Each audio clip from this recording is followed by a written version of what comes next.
Dağ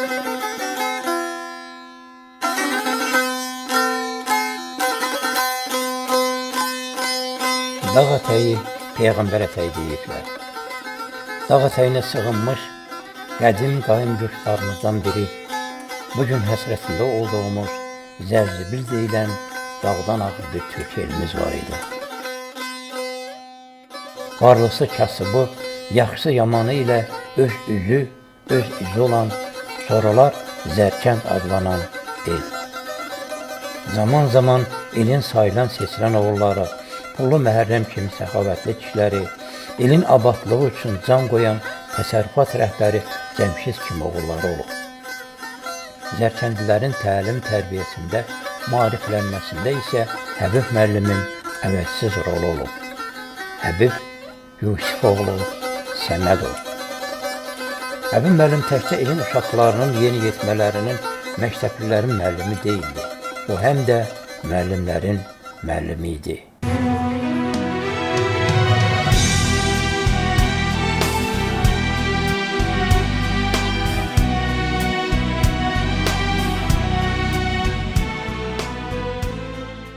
...1974-cü ildə məktəbdə müəllim düzəlmişəm. O müəllim ərəfəsində mən Həbib müəllimdən çox, necə deyim, təlim-tərbiyə götürmüşəm. Həbib müəllim bir tək mənim haqqımda yox, bütün bizim məktəbimizdə olan gənclər, qadınlar, hamısı üçün bir idi. Hamısı onun üçün oğul və qız idi. Hamısına münasibəti eyni idi. Məktəbdə də bütün tərbiyə işlərinə, təmizlik işlərinə özü əlavə olaraq özü nəzarət edirdi. Nəzarətçi var idi, amma onun özü də əlavə olaraq nəzarət edirdi. Həbib müəllimin çox böyük hünəri olubdu, çox böyük köməkliyi olubdu. Bütün gənclərimizin yetişdirilməsində, oxumasında, hamısında böyük uğur olubdu. Bütün Zərkənddən bu dəqiqə nə qədərtən ki, ali savadlı uşaqlar var, işləyənlər var. Onların hamısı Həbib müəllimin əlinin altına keçmiş uşaqlardır. Həbib müəllimə hamısı boşludur, iki mən qarışır. Atamın Həbib Səmədovun sənətini davam elətdirirəm.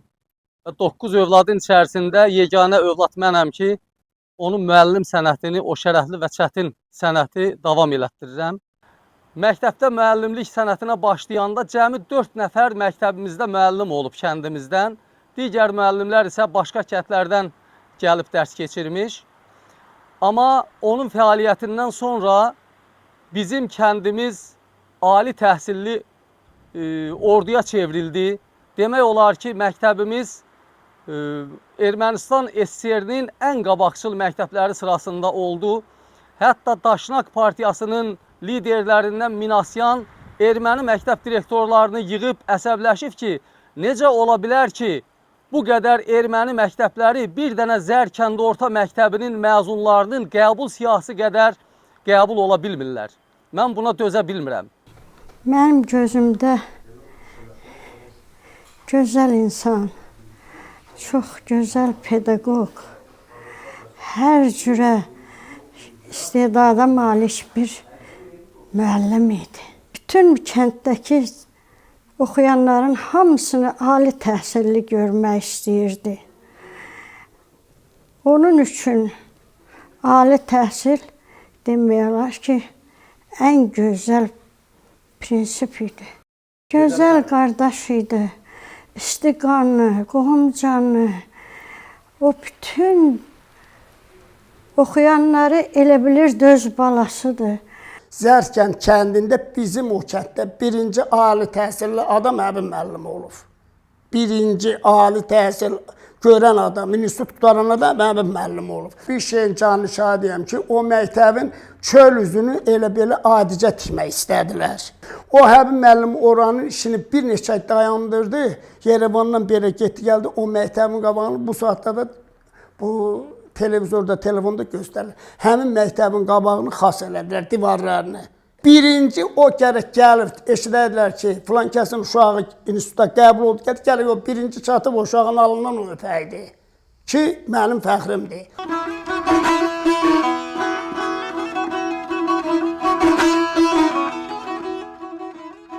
Ulu Göyçay torpağında oldu təhsil fədaisi. İstəyirdi təhsil alsın onun hər bir zərkəndisi. Çətin gündə, dar zamanda çıxdı üzə Həbib müəllim. Alovlanıb yana-yana dönüb gözə Həbib müəllim. Əgər ölkənin təhsili güclüdürsə, orada mədəniyyət də var, tərbiyə də var, əxlaq da var, insaniyyət də var. Əgər bizim kəndimizi ucaldan, bizim kəndimizi yüksək zirvəyə qaldıran bizim təhsilimiz oldu. Çünki təhsili olmayan millətin gələcəyi yoxdur. Allah rəhmət eləsin, Öndər Heydər Əliyevin sözüdür. Bəli, bu gün Azərbaycanın təhsilinin özündə də Həbib müəllim kimi adam lazım idi ki, Azərbaycan təhsilini inkişaf eləsin. Bu tək Çətən Ağaçdan yox, Ağçısə kəndindən də, ondan sonra Zod kəndindən də, Nərimanlı kəndindən də gəlib bizim kənddə oxuyurdular. Bu da nəyin hesabına idi? Həbib müəllimin keçdiyi, yaratdığı akademiyanın hesabına. Göyçə dərdi vətən eşqi tükənmədi ürəyində. Yaşatdıqca hey yaşatdı hər an arzu diləyində. Cəm elədi tərbiyəni, həm savadı Həbib müəllim. Dəryadan da çox dərindir bir dəryadır Həbib müəllim. Qurban deyər, budur sözüm, haq yoludur Həbib müəllim. Əsrlərdən axıb gələn bir yoludur Həbib müəllim.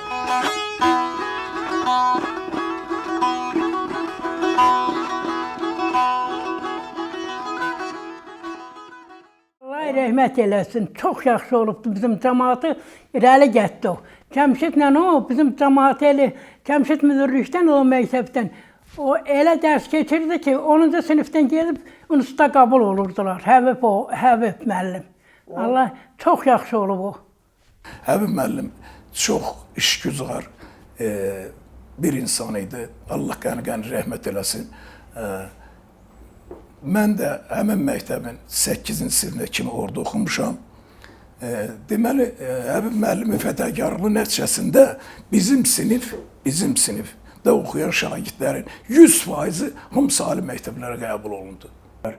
Bir gün bir erməni Həbib müəllimə sual verir ki, biz Azərbaycan məktəblərinin direktorlarına Türk deyəndə çox istəmirlər. Ancaq siz istəmirsiniz. Həbib müəllim deyib ki, mən niyə istənməliyəm? Sizə təşəkkür edirəm ki, siz həmişə mənim soy kökümü mənə xatırladırsınız. Dünya mərdləri dünyasıdır, ərənlərimi yaşasın. Dünya mərdləri dünyasıdır, ərənlərimi yaşasın. Sinəsini tufanlara gələnlərimi yaşasın. Sinəsini tufanlara gələnlərimi yaşasın. Nə gözəldir dağ qırır, bu ağ kimi gözlər durur.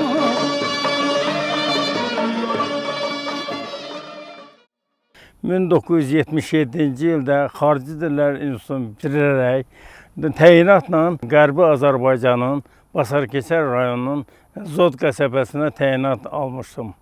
Zod qəsəbəsində iş yeri olmadığına görə məni Zərkənd kəndinə göndərdilər. Həbib məni çox gözəl qarşıladı. Olduqca səmimi, belə danışığı da, sözü də, hamısı bütöv bir insan olduğunu o işlədiyi müddətdə göstərdi. Daima mənə kömək edərdi. Və mən həmən günü gəlib Həbib müəllimin evində qaldım bir gün. Çox yaxşı xatırlayıram. Nərgiz nənəni, Nobat bacını, oğlu Arzu 10-cu sinifdə oxuyurdu. Çox belə istiqanlı oğlan idi. Və mən orada gözəl bir mühitə düşmüşdüm. Bir gün dərsdən gəlirdim. Orada mağaza belə hündür yerdəydi. Gördüm ki, orada yekə daş parçaları var. 1 ton ağırlığında, 2 ton ağırlığında. Onu traktorlarla belə toparlayırlar. Mən gəldim, Həbib dedim, Həbib bu nə məsələdir, bu daşları niyə toparlayırlar? Dedi ki, ay oğul, onlar bizim qədim Alban abidələrdir. Onu ermənilər toparlayıb, sonra dünya mediasına çıxacaqlar ki, bunlar qədim erməni abidələrdir və bunları erməni abidələri kimi dünyaya sırmağa çalışacaq. Belə də dedi ha. Bəs siz necə Bakıya bu haqda məlumat vermişsiniz? Mənə dedi ki, ay oğul, səsim Bakıya çatmır. Çox çalışmışam. Səsim Bakıya çatmır.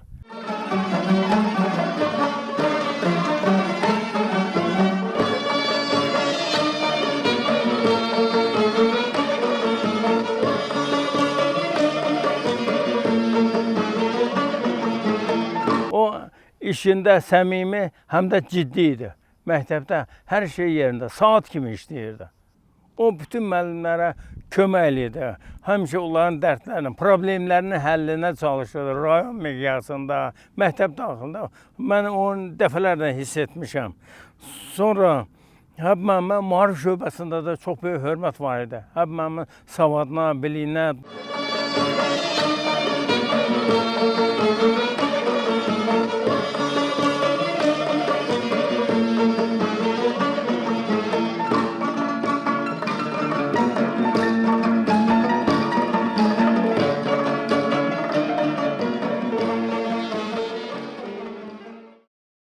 Həyatını, varlığını, bütün ömrünü gələcək nəslin təhsili uğrunda xərcləyən və təhsilə çox böyük dəyər verən, müəllimlik sənətinin şərəfli və çətin bir peşə olduğunu öyrədən atamın bu qəbri üstündə onu yad eləməyinizə görə hər birinizə öz dərin təşəkkürümü bildirirəm.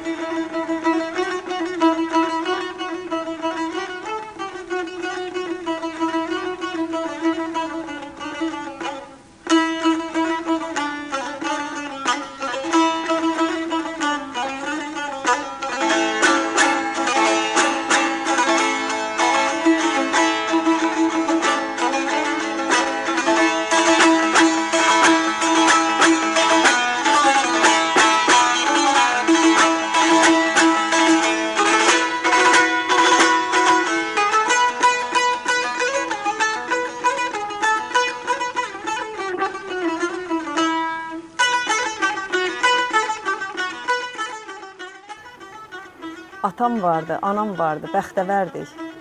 Tez-tez gedib görüşərdik, baş çəkərdik. Söhbətləşib danışardıq, dərdləşərdik. İndi yoxdur heç birisi, əriyirəm gilə-gilə. Nəyə gedim atamgilə?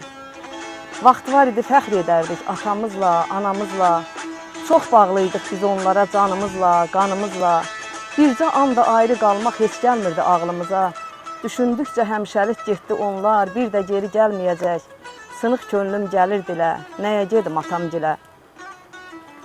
Atam vardı adlı, sanlı, çox hörmətli, çox savadlı, xalqı sevən istiqanlı, gözəl ata, gözəl oğul.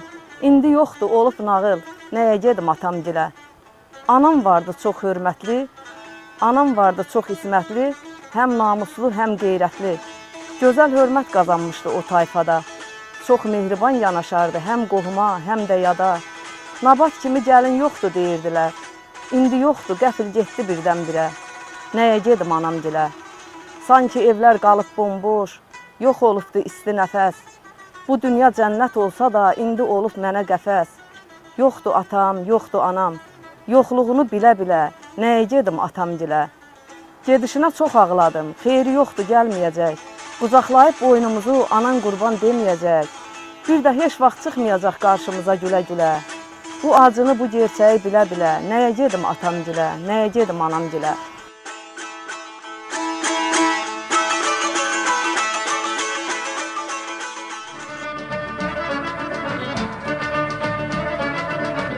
Həbib müəllim qohumcanlı insan idi. Dostluğun, duz çörəyin qədrini bildiyi kimi, həm də xeyirxah adam idi. Kəndin məzunlarının hər birinin ali məktəbə daxil olması ondan ötürü sözün əsl mənasında bayram idi. Və neçə dəfələrlə imkansız kasıb ailələrdən tələbə olan şagirdlərinə özü qonaqlıq verməklə valideynlərin sevincinə şərik olub.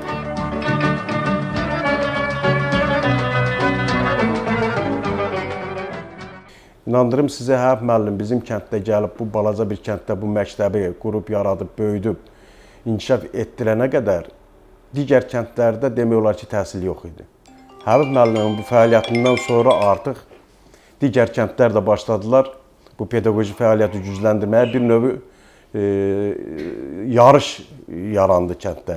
Artıq bizim 80-ci illərin əvvəllərində rayon üzrə bizim kənd təhsilimiz artıq ikinci yerə gəlib çıxmışdı. Birinci yerdə böyük kəndlər fəaliyyət göstərir. Çünki bilirsiniz, o təhsildə də qəbulların nəticələri idi. Həbib müəllimin bir üstünlüyü də var idi ki, kənddə kimsə bir ali məktəbə daxil olanda öz balasının ali məktəbə daxil olduğu qədər sevinirdi, onun qədər qürurlanırdı, onun qədər fərəhlənirdi. Həbib müəllim eyni zamanda Azərbaycan siyasətinə, Azərbaycan ictimai siyasi həyatına, Azərbaycan elinin 3 nəfər oğul veribdi. Aqil Səmədbəyli kimi, Arzu Səmədbəyli kimi millət vəkili veribdi. Pərviz Səmədbəyli kimi pedaqoji bir fəaliyyətlə Həbib müəllimin yolunu davam elətdirən bir oğul veribdi. Mən deyim sizə ki, Arzu Səmədbəylinin bugün Azərbaycan ictimai siyasi həyatındakı fəaliyyəti sırf Həbib müəllimin tərbiyəsi, vətənpərvərliyi üzərində qurduğu tərbiyənin nəticəsidir. Əlbəttə, hər kəsin atası özü üçün şirindir, doğmadır, əzizdir. Amma Həbib müəllim təkcə mənim atam deyil. Həbib müəllim həm də bir elin ağsaqqalıdır, vətən millət sevdalısı bir insandır. Və onu yaxından tanıyan hər kəs, bütün həmkəndlilərimiz çox gözəl bilirlər. Atam həm də tanrı dostuydu. 1984-cü ildə Üçdaşların Qaraqayasının boynunda ot biçəndə oturub dincəlirkən dedi ki, oğlum bir gün gələcək dedi. Türkiyə ilə yollar açılacaq, gediş-gəliş olacaq. Bəlkə dedi sizlərdən də kimsə gedib orada təhsil alacaq. Talih elə gətirdi ki, Həbib müəllimin 2 oğlu Türkiyədə təhsil aldı, nəvələri Türkiyədə təhsil aldı. Türkiyə ilə Azərbaycan artıq bir millət, 2 dövlət halına gəldi. Həbib müəllimin həyatı vətənə, millətə xidmət eşqi ilə keçdi. Həbib müəllim dostlarına, vətəninə, millətinə bağlılıqda, sədaqətdə əsla qüsur eləmədi.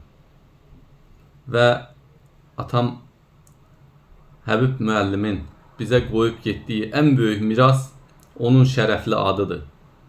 Onun mənəvi dünyasıdır və təbii ki, o adla biz hər zaman fəxr eləyəcəyik. Atamın xatirəsi bizim üçün müqəddəsdir. Ruhu şad olsun, yeri cənnət olsun. Həbib müəllim Göyçə mahalının ucqar bir kəndində sadəcə bir məktəb direktoru, müəllim olmayıb. Yəni həqiqi mənada Həbib müəllim ümumiyyətlə Göyçə mahalında, indiki Ermənistan Respublikası ərazisində, o cümlədən Azərbaycanın özünün ictimai mühitində, ədəbi mühitində bütün insanlarla münasibəti olan və o ədəbi mühiti yaxından izləyən adamlardan biri olub. Yəni bir mənalı olaraq demək olar ki, Həbib müəllim Azərbaycan ədəbiyyatını və o cümlədən də aşıq ədəbiyyatı ilə bağlı Həbib müəllimin bilgi və birikimi, yəni Azərbaycan Respublikasında, ümumiyyətlə Azərbaycan türkləri arasında, yəni sayla deyiləcək potensiala sahib bir insan olub. Yəni bu mənada Həbib müəllimi yəni dar bir çərçivə kimi bir kəndin sadəcə məktəb direktoru və orada yaratdığı sistem bu Həbib müəllim üçün Həbib müəllimi deyəndə bu çox xırda görünə bilər. Yəni bu mənada Həbib müəllim Azərbaycan ədəbi mühitinin o zaman olmuş böyük insanları ilə daimi bir yerdə olub. Onların yaradıcılığı, biz ondan dərs dinlədiyimiz zaman, yəni saatlarla xüsusilə Azərbaycan ədəbi mühitindəki vəziyyət, Azərbaycan ədəbiyyat adamlarının, o cümlədən aşıq sənəti haqqında dediyi fikirlər, saatlarla məruzələri həqiqi mənada insanın belə deyək də üfqünü genişləndirirdi. Yəni bu mənada Həbib müəllimi mən düşünürəm ki, yəni bu səviyyədə, bu üstün səviyyədə dəyərləndirilən bir şəxsdir, ədəbiyyat adamı idi.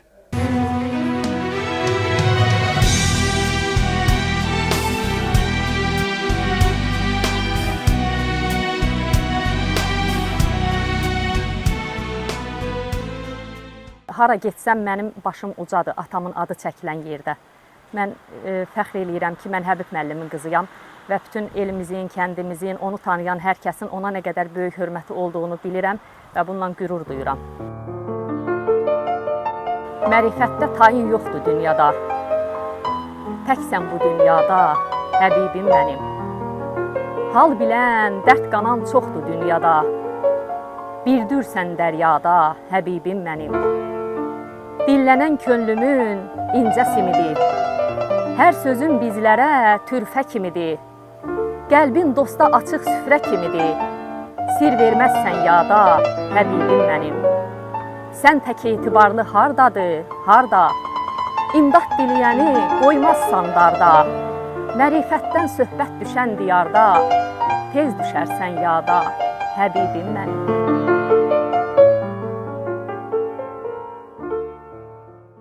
Hacı Zeynalabdin Tağıyev Azərbaycan üçün kim idisə, Azərbaycan təhsili üçün nələri etmişdisə, Həbib müəllim də Zərkənd təhsili üçün, Göyçə mahalının təhsili üçün o işləri görmüşdü. Bilirsiniz, bizim kənddə bugün 60-dan artıq həkim var. 100-ə yaxın mühəndis var. Onlarla iqtisadi sahədə çalışanlarımız. Bizim eyni zamanda böyük bir müəllim ordumuz var. Bizim kəndin 2 nəfər elmlər doktoru var. Tibb sahəsi üzrə. Eyni zamanda bir 10-dan artıq elmlər namizədi var. İndi ona fəlsəfə doktorları deyirlər. Bütün bunların hamısını Həbib müəllim bizim kəndə məktəb direktoru gələndən sonra onun sayəsində olubdur. Həbib müəllim kəndə məktəbə direktor gələndə 50-ci illər olub, səhv etmirəmsə, və müharibədən çıxmış. Hansı ki, bu kənd 130-a yaxın Böyük Vətən müharibəsinə əsgər göndərmişdi və o Böyük Vətən müharibəsində təxminən onun bir 100 nəfəri şəhid olmuşdu. Böyük Vətən müharibəsində həlak olmuşdu. Həbib müəllim o kəndə gələndə artıq demək olar ki, bunların heç biri təhsili yox idi bu əsgərlərin də, eləcə də orada olan insanların da, məktəbdə də, ümumiyyətlə kənddə də məktəb olmayıbdı. 2 otaqlı, 3 otaqlı bu tipli balaca evlər olubdu, oralarda dərslər tədris olunubdu. Həbib müəllim gələndən sonra bütün kənd cəmiyyətini töküb, iməclik yolundan köhnə məktəb dediyimiz bir məktəbi tikdirdi. Dünya mərdlər dünyasıdır, ərənlərimi yaşasın. Dünya mərdlər dünyasıdır, ərənlərimi yaşasın. Sinəsini tufanlara gələnlərimi yaşasın. Sinəsini tufanlara gələnlərimi yaşasın. Nə gözəldir dağ qürur, bu ağ kimi gözlər durur.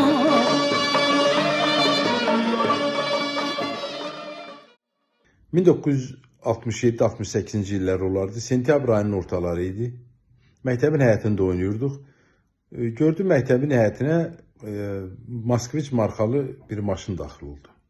Maşından 2 nəfər düşdü, girdilər məktəbə müəllimlər odasına. Aradan biraz keçmişdi. Kolxozumuzun sədri rəhmətli Hənfiyev Cəmşid də gəldi, girdi müəllimlər odasına. Birazdan gördüm müəllimlər odasından səslər ucalmağa başlayır. Maraq məni bürüdü, yaxınlaşdım. Gördüm ki, mübahisə gedir. Güclü mübahisə gedir.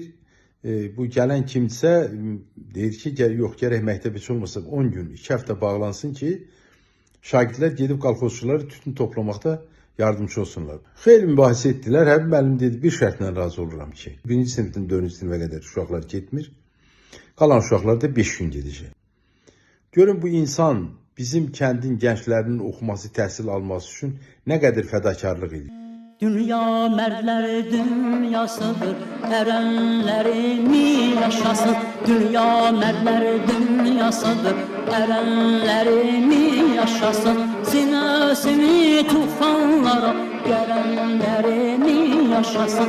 Kiçik bir kənddən bu qədər ziyalı hardan yetişib? Ali təhsil alanından, qutarandan sonra həmin kəndə qayıtmışam.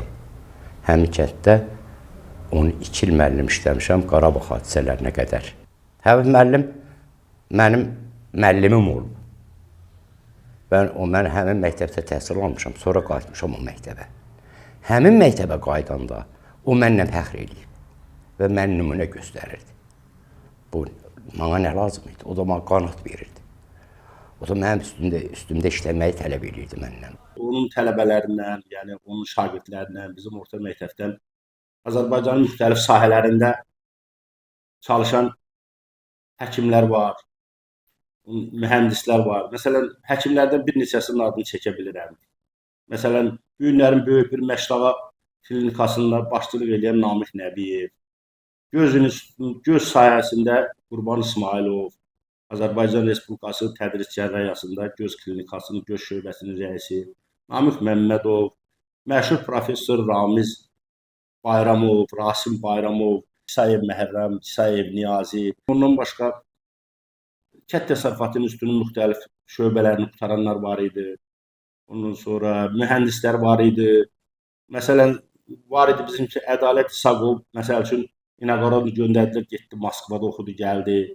Azərbaycan üçün o rabitə sistemində işlədi. Bunların hamısında Həbib müəllimin müstəsna rolu olmuşdu. Öz adı var el yanında, yaxşının da yamanın da hər bir kəsi öz donunda. Görənlərimi yaşasın, hər bir kəsi öz donunda. Görənlərimi yaşasın.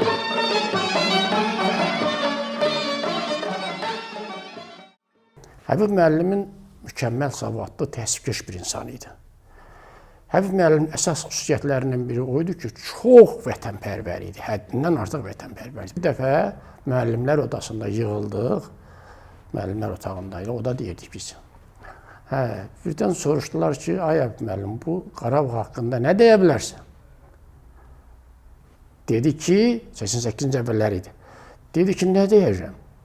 Bax, mən deyirəm, mən də ölüm, balalarım da ölsün. Hamımız ölürük, amma Qarabağdan bir qarış torpaq buraya verilməsin. Kəndimizdə bəlkə də insanların ən çox hörmət elədiyi, ən çox sevdiyi, ən çox da ehtiyat elədiyi bir insan idi. Biz gözümüz açandan düz axıra qədər Həbib müəllimi məktəbimizin direktoru kimi gördük, tanıdıq. Hər birimizə ata qayğısı göstərirdi. Hətta müəllimlər ondan ata qayğısı gözləyirdi. Bir dənə ağır söz deyəndə müəllimlər küsürdü. Bizə isə bir dənə baxışı bəs eləyərdi. Çox natiq, səris düşüncəli, ciddi baxışlı, əsl təsir rəhbəri idi. Yəni, tarixdə belə insanlar az-az olur. Kəndimizdə hətta belə bir deyim var idi. Həbib müəllim rəhmətlik Panama qoyurdu. Deyərdilər ki, Həbib müəllimin Panamasının ucu görsənəndə kəndin ortasından uşaqlar yoxa çıxırdı. Böyüklər sözünü yığışdırırdı. Yəni, doğrudan da o kişini görəndə hər kəs özünü səliqəli göstərmək istəyirdi. Kollektivdə cəmaatın xeyrində, şərində birinci əvvəldə əyləşərdi. Oturardı, başda göstərişini verərdi. Nəyə ehtiyac var onu soruşardı, kömək eləyərdi müəllimlərlə barabar.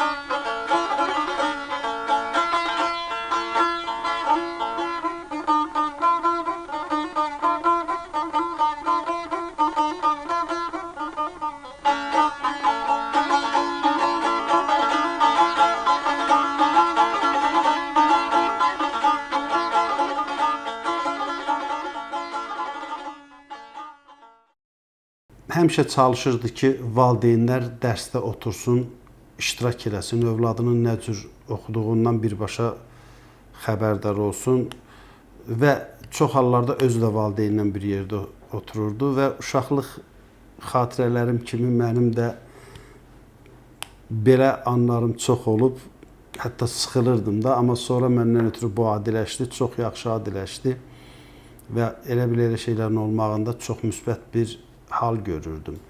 Hətta kənddə valideynlərin deyərdim ki, hörmətinin 50%-i onun uşaqlarının nətər oxumasından asılı olur. Olurdu. Yəni, o ənənə formalaşmışdı, onu Həbib müəllim formalaşdırmışdı. Hansı valideyn uşağı daha yaxşı oxuyurdusa, onu tərifləyirdi. Yəni, kənd içində artıq o valideyn daha hörmətli sayılırdı. Kifayət qədər başqa sahələrin ali təhsilli mütəxəssisləri yetişdi və hər birimiz buna görə birbaşa Həbib müəllimə borcluyuq. Onun tək verdiyi təhsil yox, hətta tərbiyəni biz bugün daşıya-daşıya öz övladlarımıza diktə eləyə yaşayırıq. Həqiqətən də hər zaman o qəlbimizdədir.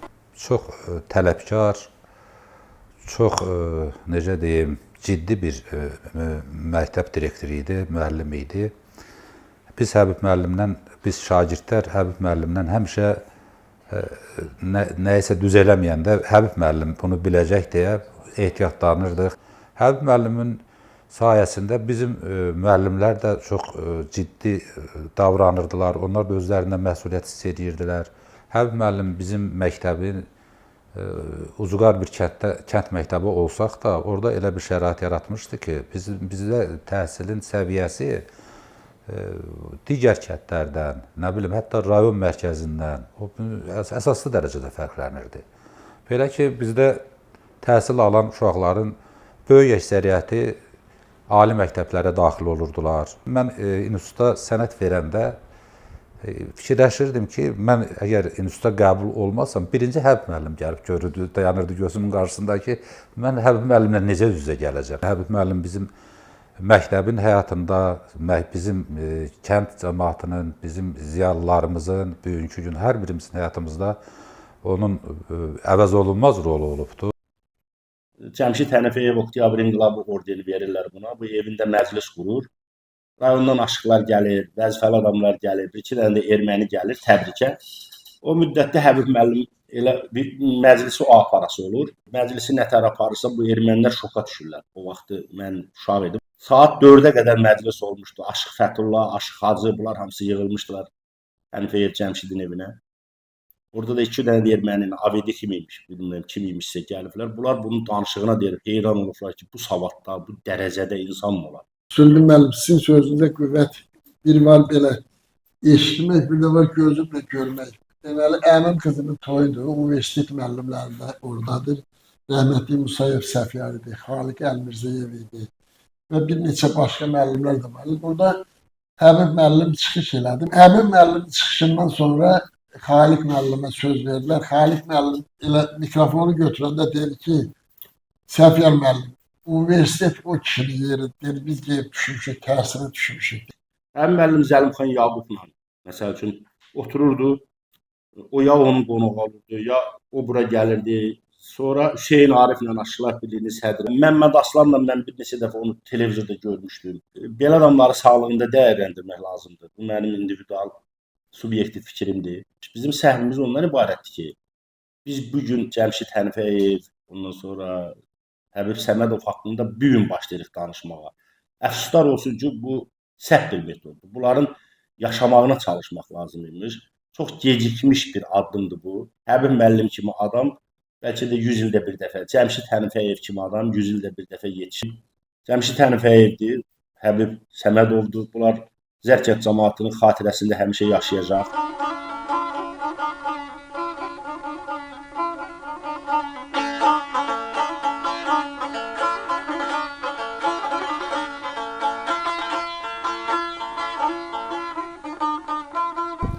Soyumun əbədi yaşar məşəli, bir ziya gövhəri Həbibim mənim. Ləkəsiz 80 il ömür yaşayan, elmin bar bəhəri Həbibim mənim. Sən elə bir ümmandın, baş vurmaq çətin, təhsilin başında dayandın mətin. Yayıldı aləmə şanın, şöhrətin, oldun dil əzbəri Həbibim mənim. Ziyalı orduya oldu sərkərdə, ədalətlə qiymət verdi hər fərdə. Gəzdi el obanı, üzündə pərdə, sevmədi zəhəri Həbibim mənim. Öz yolunda pərvazlandı pərvizi, xoş gəlimli hər addımı, hər izi. Yaşatdı qəlbində Dərbənd, Təbrizi, Sulduzu əhəri Həbibim mənim. Dastanlar mövzusu mən yazdım kəsə, aqillər, ariflər qoysunlar səsə. Xatirən quyurum, yoxluğun isə, səyadın qəhəri Həbibim mənim.